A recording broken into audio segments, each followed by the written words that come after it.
YouTube, and welcome to lesson 72 of the Microsoft Word tutorial series, and today we're going to look at the quick access toolbar right up here.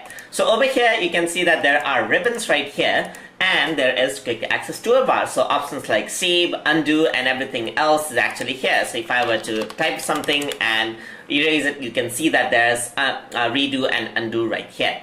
So if you want more option right here, you can actually click here and you can see that you can actually add a shortcut to a new document. Open document right here. You can have email, you can have quick print, you can have print previews, and so forth. So you can actually turn all of these on just like this. Read aloud, draw a table, and so forth.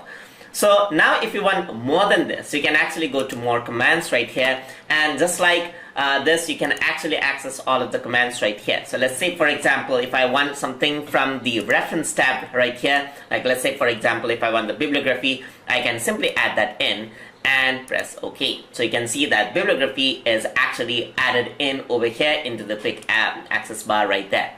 And I can also go over here into more commands, maybe says something else, something like, let's say by style. So if I were to use this quite often, I can actually add that in. So I'm gonna go into more commands right here, gonna go into something like let's say see multiple pages, add that in and press OK, and you actually see this just like that.